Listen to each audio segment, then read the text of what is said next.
कहानी की शुरुआत होती है केड़ा नाम के एक ऐसे लड़के से जो गहरी खाई में गिरकर मौत के बीच फंसा हुआ है। ऊपर उसका परिवार उसे मरा हुआ मान चुका है और नीचे हर सेकंड उसे खत्म करने के लिए तैयार है, लेकिन वो हार नहीं मानता क्योंकि अब जिंदा रहना उसके लिए सिर्फ जरूरत नहीं, जिद बन चुका है। एक आदमी जमीन से ताजा गोबर उठाता है, उसे सूंघते ही उसके चेहरे पर हल्की सी चमक आ जाती है, जैसे उसे यकीन हो गया हो कि शिकार पास ही है। वो तुरंत बाकी लोगों को इशारा करता है और सब बिना सवाल किए अपने शरीर पर गीली मिट्टी और गंदगी मलने लगते हैं ताकि उनकी गंध छिप जाए। अंदर से सबको पता है कि अगर जरा सी भी इंसानी गंध पहुंच गई तो पूरा प्लान खत्म हो सकता है। फिर सब झुकर बहुत संभल कर आगे बढ़ते हैं। सामने चल रहा गायों का झुंड उन्हें अभी नोटिस नहीं करता और यही उनकी सबसे बड़ी उम्मीद होती है। जैसे जैसे वो पास आते हैं सांसें अपने आप धीमी हो जाती हैं। कोई आवाज नहीं, कोई जल्दी नहीं, बस सही वक्त का इंतजार। तभी सरदार ताऊ हाथ उठाकर सबको रोक देता है और एक पल के लिए सब कुछ थम सा जाता है। हर कोई बस झुंड को देख रहा है और अपने मौके का इंतजार कर रहा है। भूख पेट में खिंचाव पैदा कर रही है, लेकिन कोई हिलता तक नहीं, क्योंकि यहाँ एक गलत कदम का मतलब है खाली हाथ लौटना। फिर अचानक ताऊ हल्का सा इशारा करता है और सब एक साथ आगे बढ़ जाते हैं। झुंड को जैसे ही खतरे का एहसास होता है वो घबरा कर इंसानों की तरफ ही दौड़ पड़ता है, लेकिन यहाँ कोई पीछे नहीं हटता। सब सीधे उनकी तरफ बढ़ते हैं जैसे टकराव तय हो चुका हो। दूरी कम होती जाती है और ठीक उसी वक्त सब अपने भाले एक साथ आगे फेंक देते हैं। भाले जाकर झुंड के सामने गिरते हैं और रास्ता रोक लेते हैं। गायें और ज्यादा घबरा जाती हैं और बिना सोचे पीछे मुड़ जाती हैं, लेकिन उन्हें अंदाजा नहीं होता कि पीछे कुछ ही दूरी पर गहरी खाई है। उनकी रफ्तार इतनी तेज होती है कि वो खुद को रोक नहीं पाती और एक एक करके खाई में गिरने लगती हैं। सब कुछ बहुत तेजी से हो रहा होता है, लेकिन उसी बीच एक बैल रुक जाता है। वो समझ जाता है कि अब भागने का रास्ता नहीं है। उसकी सांसें तेज हो जाती हैं और डर की जगह उसके अंदर गुस्सा भरने लगता है। अगले ही पल वो सीधे इंसानों की तरफ दौड़ पड़ता है। उसे अपनी तरफ आते देख सब लोग तेजी से हटने लगते हैं। हर कोई खुद को बचाना चाहता है, लेकिन ताऊ का बेटा केड़ा वहीं खड़ा रह जाता है, जैसे उसका दिमाग अचानक खाली हो गया हो। शरीर साथ नहीं दे रहा। पिता ताऊ उसे जोर से बुलाता है। आवाज में घबराहट साफ सुनाई देती है। केड़ा बैल को करीब आते देखता है, लेकिन सही दिशा समझ नहीं पाता और उल्टा पीछे की तरफ भागने लगता है। उसी पल बैल उसे जोर से टक्कर मार देता है और वो जमीन पर गिर पड़ता है। दर्द के साथ उसका संतुलन भी टूट जाता है। वो उठने की कोशिश करता है, लेकिन बैल रुकता नहीं। वो घूम कर फिर से उसी पर टूट पड़ता है। इस बार केड़ा के पास बचने का कोई रास्ता नहीं होता और वो बैल के पैर में उलझ जाता है। बैल उसे घसीटते हुए आगे ले जाने लगता है। पिता ताऊ ये सब देखते हुए अंदर से टूटने लगता है। वो तुरंत भाला उठाकर पूरी ताकत से बैल पर फेंकता है। भाला लग भी जाता है, लेकिन बैल रुकता नहीं। वो सीधे खाई की तरफ भागता चला जाता है और किनारे पर पहुंचकर केड़ा को झटक देता है। ताऊ दौड़ते हुए किनारे तक पहुंचता है और नीचे झांकता है। उसका बेटा चट्टान के बीच कहीं अटका हुआ होता है। वो उसे आवाज देता है, उसे हिम्मत देता है कि बस पकड़ कर रखे, लेकिन केड़ा के हाथ में जो सहारा होता है वो अचानक टूट जाता है और वो फिर से नीचे गिरने लगता है। इस बार वो एक निकली हुई चट्टान से टकराकर वहीं रुक जाता है। गिरते वक्त उसे कई जगह चोट लग चुकी होती है और वो बेहोश हो जाता है। ऊपर खड़ा ताऊ सब देख रहा होता है और बिना सोचे नीचे उतरने के लिए बढ़ता है, लेकिन बाकी लोग उसे पकड़ लेते हैं। उसे समझाते हैं कि अब कुछ नहीं किया जा सकता और वो इस कबीले का सरदार है। अगर उसे कुछ हो गया तो बाकी लोग कैसे बचेंगे। ये बात उसके अंदर और भारी बैठ जाती है। वो वहीं खाई के किनारे बैठा रह जाता है। पूरी रात उसकी नजर नीचे ही टिकी रहती है, जैसे उसे अभी भी उम्मीद हो। अगली सुबह वो भारी मन से अपने बेटे के लिए रस्म पूरी करता है और फिर कबीले के साथ लौट जाता है। समय बीता है और कुछ गिद्ध उस जगह पर पहुंचते हैं जहाँ केड़ा पड़ा होता है। उन्हें लगता है कि अब उन्हें आसानी से खाना मिल जाएगा, लेकिन जैसे ही वो करीब आते हैं केड़ा होश में आ जाता है। उसे खुद समझ नहीं आता कि वो अभी भी जिंदा कैसे है। दर्द हर जगह है, लेकिन डर उससे भी ज्यादा बड़ा है। वो झट से एक गिद्ध को पकड़कर नीचे फेंक देता है। बाकी गिद्ध पीछे हट जाते हैं। केड़ा तेज सांसों के बीच मदद के लिए चिल्लाता है, लेकिन कोई जवाब नहीं आता। तब उसे धीरे धीरे समझ आता है कि अब यहाँ कोई नहीं है। पिता ताऊ भी जा चुका है और अब अगर जिंदा रहना है तो उसे खुद ही रास्ता निकालना होगा। ये सोचकर वो अपने घायल पैर को घसीटते हुए नीचे उतरने की कोशिश करता है। हर पकड़ कमजोर लगती है। हर कदम के साथ गिरने का डर और करीब आता है। चट्टान इतनी सीधी है कि सही सहारा मिलना मुश्किल हो जाता है। एक पल के लिए उसका हाथ फिसलने लगता है और उसका दिल जैसे रुक सा जाता है। वो किसी तरह खुद को संभाल लेता है, लेकिन अब वो बीच खाई में लटका हुआ है। नीचे गहराई है, ऊपर कोई सहारा नहीं और उस पल उसके दिमाग में बस एक ही बात घूम रही होती है कि अगर अब जरा सी भी गलती हुई तो सब खत्म हो जाएगा। आसमान अचानक बदलने लगता है। काले बादल तेजी से छा जाते हैं और देखते ही देखते बिजली चमकने लगती है। उसके साथ गड़गड़ाहट इतनी तेज कि दिल के अंदर तक महसूस हो। फिर तेज बारिश शुरू हो जाती है। केड़ा पहले से ही थका हुआ है और अब उसकी ताकत लगभग खत्म हो चुकी है। हाथ धीरे धीरे ढीले पड़ने लगते हैं और उसे लगने लगता है कि अब शायद वो ज्यादा देर टिक नहीं पाएगा, लेकिन उसी वक्त उसके अंदर जिंदा रहने की जिद फिर से जाग जाती है, जैसे दिमाग खुद को झकझोर कर कह रहा हो कि अभी नहीं हारना। वो नीचे देखता है तो खाई में पानी जमा होना शुरू हो चुका होता है और हर गुजरते पल के साथ पानी बढ़ता जा रहा है। यही चीज उसके अंदर एक उम्मीद जगा देती है। उसे लगता है कि अगर सही समय पर वो खुद को छोड़ दे तो शायद नीचे गिरकर बच सकता है। फिर फिर वो पूरी ताकत लगाकर चट्टान को कसकर पकड़ लेता है और इंतजार करने लगता है कि पानी और बढ़े। उसके हाथ दर्द से कांप रहे होते हैं, उंगलियां सुन्न पड़ने लगती हैं, सांसें तेज हो जाती हैं, लेकिन वो छोड़ता नहीं। वो तब तक पकड़ बनाए रखता है जब तक उसका शरीर पूरी तरह जवाब नहीं दे देता, और जैसे ही उसे लगता है कि अब और पकड़ना नामुमकिन है, वो खुद को छोड़ देता है। किस्मत इस बार उसका साथ देती है। जब उसे होश आता है तो वो किसी बहते पानी के साथ काफी दूर आ चुका होता है। उसे खुद भी नहीं पता कि वो कहाँ है। चारों तरफ सब कुछ अनजान है। पहली बार वो पूरी तरह अकेला है, ना पिता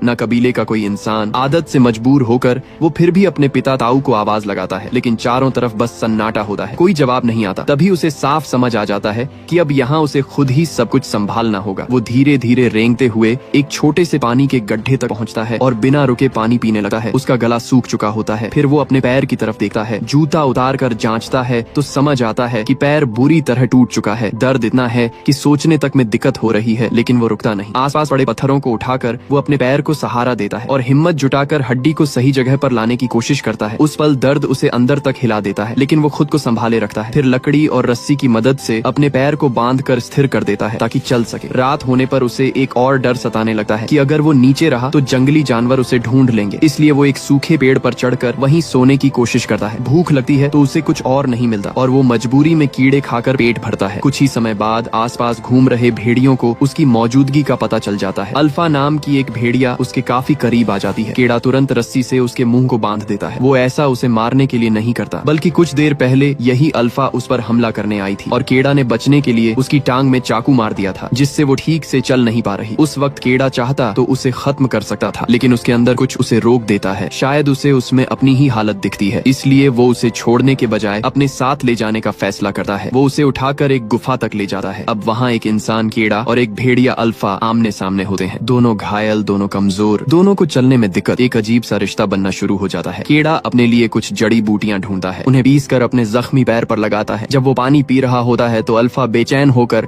अपने मुंह पर बंधी रस्सी को पंजों से हटाने की कोशिश करने लगती है। कीड़ा उसे देखता है और समझ जाता है कि उसे प्यास लगी है। वो थोड़ा पानी एक गीले बर्तन में डालता है और धीरे धीरे अल्फा की तरफ बढ़ता है, लेकिन अल्फा अभी भी सतर्क रहती है, जैसे उसे भरोसा करने में डर लग रहा हो। कीड़ा इशारे से उसे समझाने की कोशिश करता है कि वो उसे नुकसान नहीं पहुंचाएगा, बस पानी देना चाहता है। कुछ पल बाद अल्फा थोड़ी शांत होती है और अपनी रक्षा की मुद्रा ढीली करती है। तब कीड़ा बहुत संभल कर पानी उसके पास सरकाता है। अल्फा पहले उसे देखती है, फिर धीरे धीरे पीना शुरू करती है और कुछ ही सेकंड में तेजी से पानी पीने लगती है। कीड़ा सिर्फ पानी ही नहीं देता, बल्कि उसके घाव को भी साफ करता है। फिर जो कीड़े वो खुद खा रहा होता है वही उसके साथ बांटा है। शुरुआत में अल्फा उन्हें खाने से हिचकिचाती है, शायद उसने पहले कभी ऐसा नहीं खाया। तब कीड़ा खुद खाकर उसे दिखाता है कि ये खाया जा सकता है। धीरे धीरे अल्फा भी उसे अपनाने लगी है और उस पल दोनों के बीच का डर थोड़ा कम होने लगा है। अब कीड़ा को समझ आ जाता है कि अगर जिंदा रहना है तो उसे खुद ही शिकार करना पड़ेगा, चाहे पैर कितना भी दर्द कर रहा हो। वो उसे घसीटते हुए बाहर निकलता है। हर कदम भारी लग रहा होता है, लेकिन रुकने का मतलब वो जानता है। तभी किस्मत उसका साथ देती है और उसे एक खरगोश दिख जाता है। वो कुछ पल उसे देखता है, मन में एक हल्की सी झिझक भी आती है क्योंकि वो मासूम लगता है, लेकिन पेट की भूख और हालात उसे सोचने का ज्यादा वक्त नहीं देते। वो मौका देकर उसे पकड़ लेता है और मार देता है, फिर उसे लेकर वापस गुफा में आता है। जैसे ही अल्फा उस खरगोश को देखती है उसकी आंखों में चमक आ जाती है। वो उत्साहित हो जाती है। कीड़ा आग जलाने में लग जाता है, लेकिन तभी अल्फा मौका देकर खरगोश पर झपटने की कोशिश करती है। कीड़ा तुरंत उसे जोर से मारकर रोकता है और उसे साफ समझा देता है कि ये शिकार उसका है, बिना उसकी इजाजत वो इसे नहीं खा सकती। अल्फा जैसे उसकी बात समझ जाती है और चुपचाप एक तरफ जाकर बैठ जाती है। अब वो कीड़ा को ही अपने झुंड का नेता मानने लगी है। कुछ ही देर में आग जल जाती है और काफी समय बाद कीड़ा चैन से खाना खा पाता है। हर कौर उसके लिए राहत जैसा होता है। दूसरी तरफ अल्फा बस उसे देखती रहती है, पास आने की हिम्मत नहीं करती, लेकिन उसकी आंखों में उम्मीद साफ दिखती है। कीड़ा उसे देखता है और कुछ कहता है। अल्फा जैसे समझ जाती है और धीरे से सिर नीचे कर लेती है। उसे इस हालत में देखकर कीड़ा के अंदर कुछ नरम पड़ता है। वो मांस का एक टुकड़ा तोड़कर खुद चबाता है और फिर उसके साथ बांट देता है। उस पल दोनों की हालत एक जैसी लगी है, एक अपने झुंड से दूर है और दूसरा अपने परिवार से। धीरे धीरे कीड़ा नोटिस करता है कि उसका पैर पहले से थोड़ा बेहतर हो रहा है और उसके अंदर फिर से घर लौटने की उम्मीद जगने लगी है। वो अपना हाथ उठाकर आसमान की तरफ देखता है। उसे पिता ताऊ की बात याद आती है कि इसी दिशा में उनका घर है। ये सोचते सोचते उसकी आंखों में आंसू आ जाते हैं। उसे खुद नहीं पता कि वो कभी वापस पहुंच पाएगा या नहीं। ऊपर से ठंड बढ़ती जा रही है, जल्द ही हर तरफ बर्फ छा जाएगी और उससे पहले घर न पहुंचा तो रास्ते में ही जम सकता है। लेकिन फिर भी वो तय करता है कि अब उसे चलना ही होगा। अगली सुबह वो अल्फा से अलग होने का फैसला करता है, लेकिन उसकी गर्दन पर बंधा उसका स्कार्फ अभी भी अल्फा के मुंह में फंसा होता है। वो उसे वापस लेने की कोशिश करता है। अल्फा छोड़ने को तैयार नहीं होती। थोड़ी खींचतान के बाद कीड़ा आखिरकार उसे छुड़ा लेता है। फिर वो अल्फा को जाने के लिए कहता है। उसे इशारे से समझाता है कि वो अपने झुंड के पास चली जाए, लेकिन अल्फा वहीं बैठी रहती है, हिलती तक नहीं, जैसे अब वो उसे छोड़कर जाना ही नहीं चाहती। केड़ा आगे बढ़ता है, लेकिन कुछ ही दूरी तय करता है कि अल्फा फिर से उसके पीछे आ जाती है। इस बार वो एक जंगली सुअर को उसकी तरफ भगा कर लाती है, जैसे उसे शिकार का मौका दे रही हो, लेकिन केड़ा सही समय पर वार नहीं कर पाता और सुअर बचकर निकल जाता है। अल्फा उसे देखती है, जैसे उसे समझ नहीं आ रहा कि ये इतना आसान मौका कैसे छूट गया। केड़ा खुद को समझाने की कोशिश करता है कि वो फिसल गया था इसलिए ऐसा हुआ, फिर भी वो रुकता नहीं और आगे बढ़ता रहता है। रात को वो जंगल में रुकता है और अल्फा उसके पास ही रहती है। इस तरह दोनों साथ में कई दिन और रातें गुजारते हैं। धीरे धीरे सर्दी बढ़ती है और हर तरफ बर्फ की मोटी परत जम जाती है। अब दोनों के बीच तालमेल भी बेहतर हो चुका होता है। एक बार फिर अल्फा सुअर को उसकी तरफ लाती है और इस बार केड़ा मौका नहीं चूकता। शिकार सफल हो जाता है। अब उसे भूखे रहने का डर नहीं रहता। दोनों पेट भरकर खाते हैं और फिर पास पास सिमट कर सो जाते हैं। एक रात अल्फा अचानक चौकन्ना होकर उठ जाती है और उसकी नजर सामने टिक जाती है। केड़ा भी उठकर देखता है तो सामने एक काला भेड़िया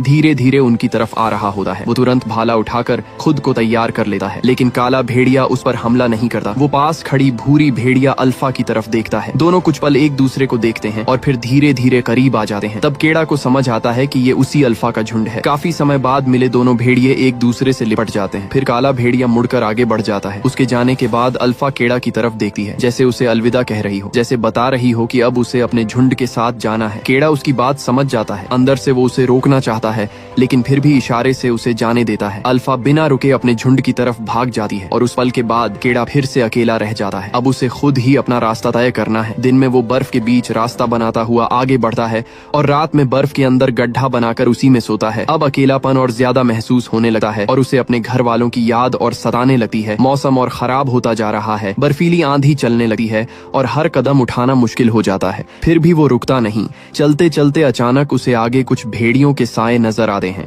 केड़ा दूर से देखता है तो पहचान जाता है कि उसकी वही अल्फा अपने झुंड के साथ शिकार कर रही है। कई दिनों की भूख उसके अंदर बेचैनी बढ़ा देती है और वो बिना सोचे उनकी तरफ भाग पड़ता है, लेकिन जल्दबाजी में उसका पैर फिसल जाता है और वो सीधे बर्फ के नीचे बने पानी के गड्ढे में जा गिरता है। ठंडा पानी उसे एक झटके में जकड़ लेता है और तेज बहाव उसे अपने साथ बहाने लगता है। वो घबराते हुए हाथ पैर मारता है, ऊपर की तरफ देखने की कोशिश करता है कि कहीं से बाहर निकलने का रास्ता दिख जाए। उसी वक्त ऊपर खड़ी अल्फा उसे देख लेती है और बर्फ पर पंजे मार मार कर उसे तोड़ने की कोशिश करने लगती है। नीचे केड़ा भी पूरी ताकत से अपने चाकू से बर्फ को काटने लगता है। हर वार के साथ उसे लग रहा होता है कि अगर अभी नहीं निकला तो सब खत्म हो जाएगा। किसी तरह बर्फ में एक जगह दरार बंदी है और वो उसे तोड़कर ऊपर निकल आता है। जैसे ही वो बाहर आता है, अल्फा तुरंत उसके कपड़े पकड़कर उसे और दूर खींच लेती है ताकि वो फिर से फिसल कर पानी में न गिर जाए। केड़ा बच तो जाता है, लेकिन उसका शरीर ठंड से कांपने लगता है। हाथ पैर सुन्न पड़ने लगते हैं। अल्फा उसके पास आकर बेचैन सी घूमती है, जैसे उसे संभालने की कोशिश कर रही हो। केड़ा जल्दी से लकड़ियां इकट्ठा करता है और आग जलाता है। फिर अपने गीले कपड़े उतारकर अल्फा को कसकर पकड़ लेता है ताकि शरीर में गर्मी वापस आ सके। कुछ देर बाद जब हालत थोड़ी संभलती है तो वो फिर से घर की तरफ चल पड़ता है। रास्ते में उन्हें एक आदमी दिखता है जो अपने तंबू के बाहर बैठा हुआ होता है। केड़ा के अंदर उम्मीद जागती है और वो तेजी से उसकी तरफ भागता है, लेकिन पास पहुंचते ही समझ आता है कि वो आदमी अब जिंदा नहीं है। तंबू के अंदर भी कुछ काम का नहीं मिलता। ये देखकर केड़ा का मन अंदर से टूट जाता है। अभी अभी जो उम्मीद जगी थी वो वहीं खत्म हो जाती है। उसका शरीर भी अब जवाब देने लगा है और उसे साफ महसूस होने लगा है कि अगर जल्दी घर नहीं पहुंचा तो शायद रास्ते में ही गिर जाएगा। वो थकर तंबू के पास बैठ जाता है। अल्फा चुपचाप उसके साथ बैठी रहती है, उसे छोड़कर कहीं नहीं जाती। कुछ देर बाद केड़ा खुद को फिर संभालता है। उसे लगता है कि यहाँ रुकना सही नहीं है। वो किसी तरह खड़ा होता है और तय करता है कि चाहे जो हो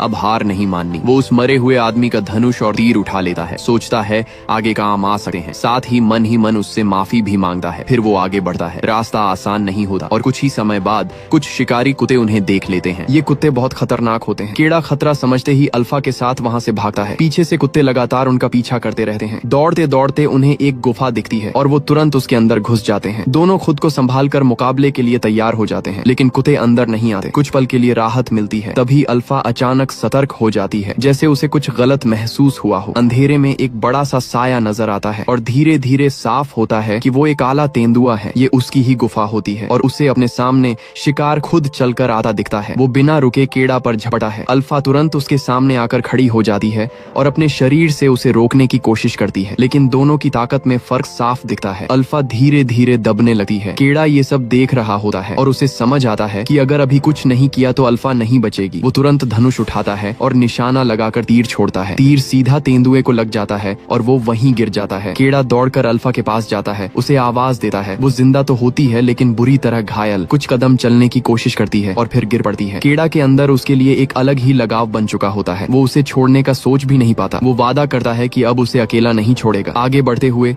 उसे रास्ते में अपने कबीले के निशान दिखते हैं और उसके अंदर एक नई ताकत आ जाती है। उसे यकीन हो जाता है कि अब घर ज्यादा दूर नहीं है, लेकिन अल्फा अब बहुत कमजोर हो चुकी होती है। चलते चलते वो बार बार गिरने लगती है और आखिरकार उठ ही नहीं पाती। केड़ा उसे देखता है तो उसके अंदर बेचैनी बढ़ जाती है। वो बार बार उसे उठने के लिए कहता है, लेकिन अल्फा अब पूरी तरह थक चुकी होती है। तब केड़ा उसे अपनी बाहों में उठाता है और चल पड़ता है। उसे खुद नहीं पता कि वो कितने दिन और रात ऐसे ही चलता रहा। बस एक ही चीज उसे आगे बढ़ा रही होती है कि अब रुकना नहीं है। फिर एक दिन उसे दूर अपना घर दिखता है। उसकी आंखों में चमक आ जाती है। वो अल्फा को बताते हुए आगे बढ़ता है कि वो पहुंच गए हैं। उसके कदम लड़खड़ा रहे होते हैं लेकिन वो रुकता नहीं। तंबू के पास पहुंचते ही उसका शरीर जवाब दे देता है और वो वहीं गिर पड़ता है। उसका पिता ताऊ जो पास ही काम कर रहा होता है उसे देखकर ठिठक जाता है। उसे अपनी आंखों पर यकीन नहीं होता। वो दौड़कर उसके पास आता है और ध्यान से देखता है कि ये सच में उसका बेटा केड़ा ही है। केड़ा अपनी बची हुई ताकत से हाथ उठाकर अल्फा की तरफ इशारा करता है और अपने पिता से उसे बचाने की विनती करता है। इसके बाद कबीले के लोग दोनों का इलाज करते हैं। धीरे धीरे केड़ा ठीक होने लगता है और अल्फा भी बच जाती है। कुछ समय बाद अल्फा बच्चों को जन्म देती है और तब से कबीले के पास शिकार में मदद करने वाले नए साथी भी हो जाते हैं। तो बस यही थी आज की कहानी। एक छोटा सा लड़का केड़ा, लेकिन हालात ऐसे जिनमें बड़े बड़े लोग टूट जाते हैं। फिर भी उसने हार नहीं मानी और आखिर तक लड़ता रहा। अगर आपको ऐसी ही स्टोरीज पसंद हैं तो वीडियो को लाइक जरूर करें, चैनल को सब्सक्राइब करें और बेल आइकॉन दबाना मत भूलें, क्योंकि आगे भी ऐसी ही कमाल की कहानियां लेकर आता रहूंगा। मिलते हैं अगली वीडियो में। इस वीडियो को लाइक करें, हमारे चैनल को सब्सक्राइब कर बेल आइकन जरूर प्रेस करें